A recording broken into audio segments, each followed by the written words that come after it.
This is the Control Manager module of the 27K1 ISMS software, accessed by clicking on Control Manager. There are two main buttons which enable you, one, to access the controls, and from the work that you do here, you can create the Statement of Applicability. Having worked with these controls, you can then review all the activity within the reports, which we'll look at after we've done a bit of work in the Control Manager. So first of all, let's click on to the controls. And as you can see, the controls are presented to you split out by section down the left-hand side. And all 114 controls are provided when you install the software, each of which is given a red colour. And that red colour indicates that that control is not yet implemented, because it may be that you have no plans to implement that control, or if you do decide to implement any particular control, you can move the status through from partially implemented through the traffic light system, implemented but not audited, which is still amber, through to green. And it's up to you, but you can absolutely decide what justification to provide at any particular status point. And that justification is placed in here and recorded in the reports.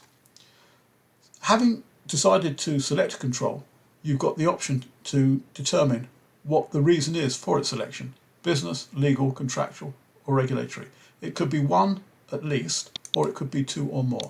It's up to you to decide what the criteria is for choosing that control. Having chosen your controls and selected their various statuses, you can then assign documents to controls. So it may well be that in addition to these three documents, you wish to add another one. So we could add Statement of Applicability document. We'll save that one. Sounds appropriate. And that's been added. So you've got a document history log, and you can see that Statement of Applicability has been added to that. And this is the date and time. If you wish to, you can remove that as well. It's very easy, just click remove. Lastly, in this section, you can assign actions to controls. These actions are generated from within the risk manager, where controls are selected against actions to reduce risks of threats and vulnerabilities exploiting an asset. So these actions, which I can track through here and here, are created in the risk manager.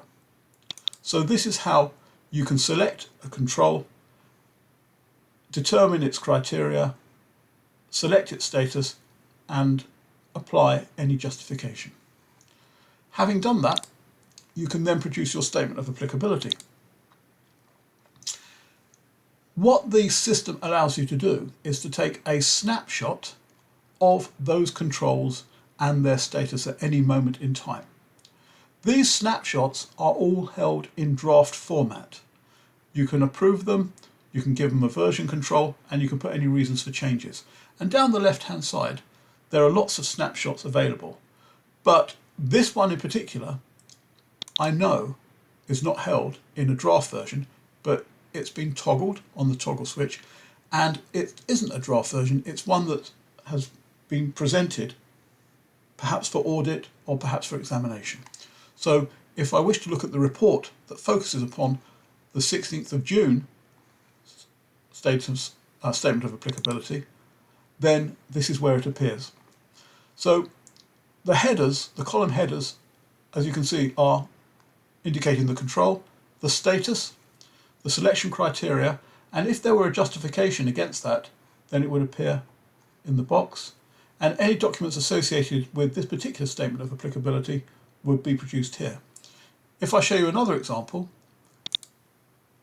this is one that was produced later on the 7th of September, and here we've got documents listed against it, justifications, and so forth. And if I want to look at that in a browser or export it to Excel, I absolutely can. So having produced my Statement of Applicability, I can then go to my reports, and I can look at my Control Manager reports. And these are for the Annex A Controls.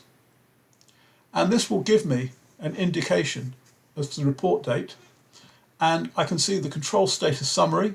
So most of the controls that I've been working with have not yet been implemented. and these are the other statuses. I can drill into that in a little more detail, breaking it down by section. So under A5, there are two controls, one of which has been implemented but not audited, and the other has been implemented and audited. I can look at the present status of all the controls. So against each control, I've got the current status. And lastly, from the work that I've done in the risk manager, I can look at risks that have been associated with particular controls. All of this information is presented as you see it, but you can also export it or look at it on a browser. The control manager is extremely comprehensive and gives you everything you need to produce a statement of applicability that any auditor will appreciate. I hope you like it. Thanks for your time.